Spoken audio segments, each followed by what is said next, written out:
Welcome back to the show. We're talking to Georgia's new Prime Minister, ირაკლი ღარიბაშვილი, here in Tbilisi, capital of Georgia. You know Europe well. You lived in France, you hold a master's from Sorbonne. The EU is not just a blue flag with stars, but it's also Europe in crisis and numerous Brussels bureaucrats. Politics are mainly dictated by Brussels, and everything starting from agriculture to immigration policies are decided there. Small members aren't really asked their opinion or taken into account. Who decides on political and economic advantages? Well, that's an interesting question. However, I would like to underline one point. We are well aware of all those difficulties that we'll have to face and overcome. However, Georgia does not have a better choice. Europe is the only right way. There's nothing better than Europe. You may know of something better. If so, please let me know. Europe, European culture. This is our historical choice. I understand the high level of bureaucracy, and I understand that the decision-making process is more complicated there. Yet, there is more safety. There are more benefits. This is why we aspire to join Europe. So you say that Georgia shares European values. So you think that Georgia is psychologically ready? For instance, I'm thinking last year's anti-gay protest bashing. Is Georgia ready to be tolerant like Europe? Well, I didn't say that we are ready today. What I'm saying is that we must develop incrementally, step by step. I say we're not yet. And the European Union knows this better than anyone else. We have many tests to pass. If a student does not do his or her homework, he or she will flunk. This is why there are grades in school. I can't say in what grade we are now. What I can tell you is that we are moving in the right direction. All I can say is that it takes consistency. I often use this word because this is exactly what we need. If NATO membership is as important, then this precludes good relations with Russia. Russia has said on many occasions that it is against NATO eastward expansion towards its borders. And we're not talking about EU membership here. This is something that threatens Russia's national security.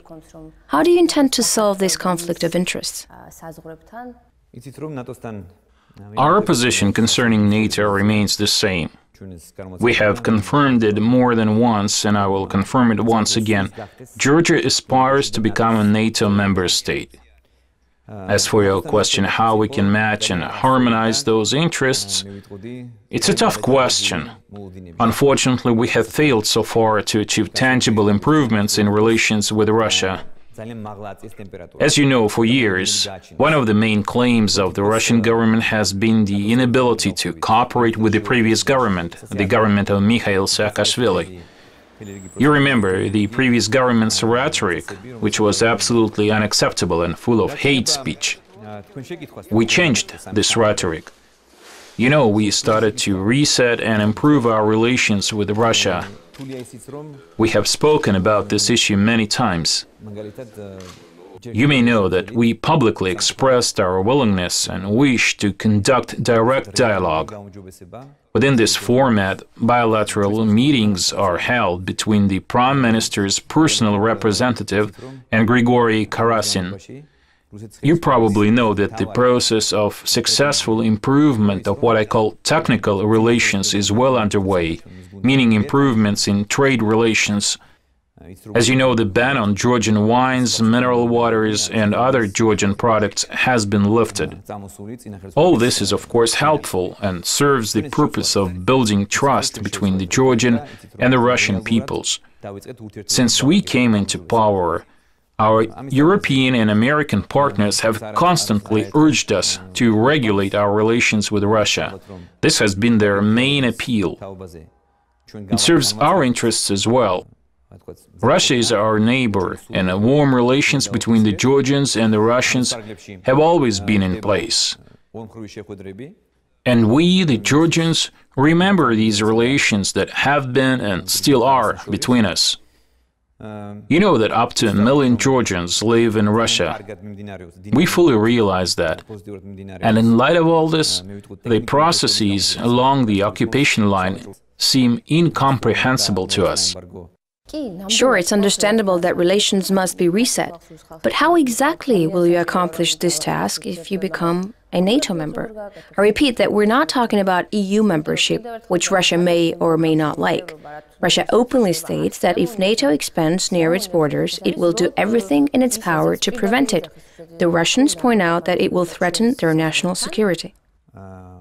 Yes, but we must succeed in convincing Russia that Georgia can't possibly pose a threat.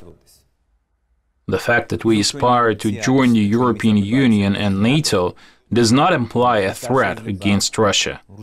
This is our task. I understand that it will be difficult, but this is why dialogue is necessary. This is why actual negotiations are necessary. And I would like to say a few words about the conflicts. These conflicts must be resolved.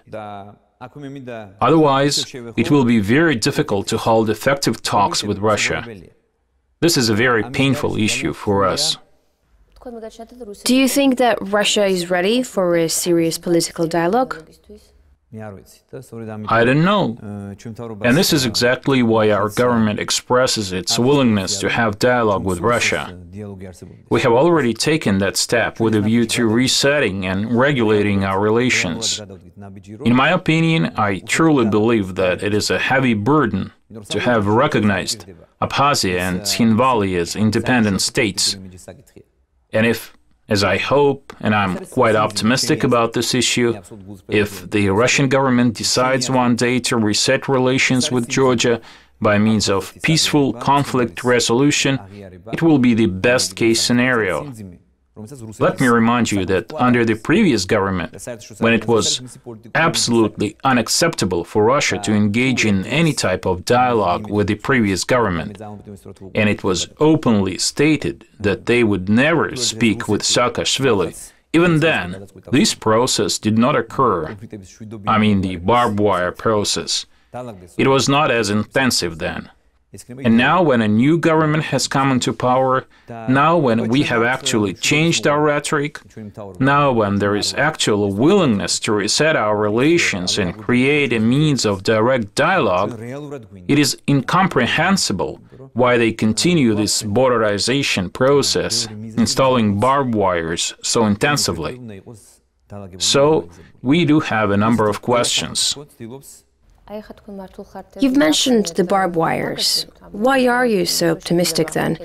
In a recent interview, Vladimir Putin said that none of it would have happened had it not been for President Saakashvili's decision to enter Tskhinvali.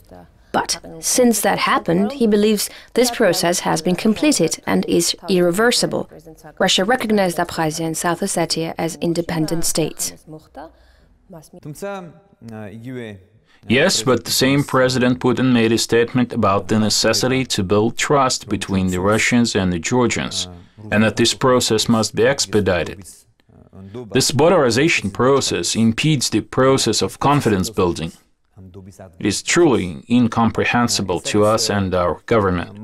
On one hand, we honestly want to restore trust among our nations, and on the other hand, there is this borderization process, which creates a great deal of discomfort. Instances of temporary incarceration of people are intensifying. Several houses wound up on the other side of the dividing line. Our population is very concerned about all this. We have all made mistakes. Let's admit that we have all made mistakes in the early 90s, for example. There is no way only one side can be spotless and unblemished. But we take it close to heart. We are hurt. Our Abkhazian and Ossetian brothers no longer live with us.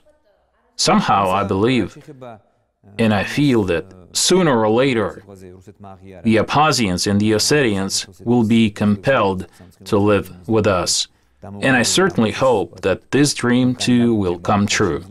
I've spoken to many Abkhazians and Ossetians, and most of them say we will coexist with anyone but the Georgians. Besides, 15 years have passed, and a new generation has grown that doesn't remember Georgia and doesn't understand why it should be part of Georgia. What would you tell those who'd rather be with anyone else but Georgians? There are radicals everywhere at any given time. Radicals may exist in Georgia as well as in Abkhazia or Tsinbali. But I'm talking about reasonable people who think rationally about the future of their children and their own future in general. I'm not talking about those holding radical views on the Georgians. Even their statement that they don't see themselves coexist with the Georgians seems incomprehensible to me.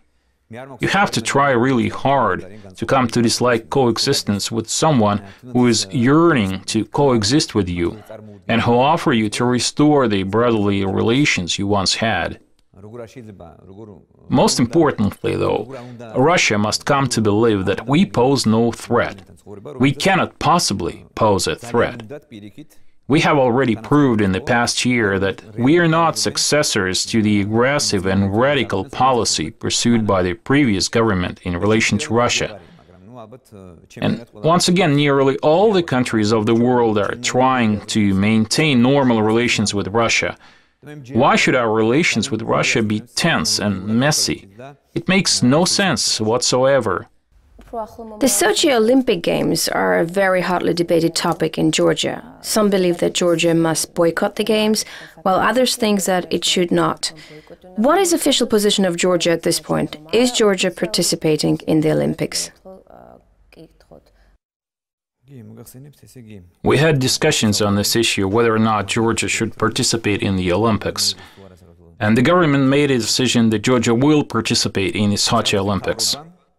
This decision was made by us in cooperation with the Olympic Committee, of course. So our athletes will participate in the Sochi Olympic Games.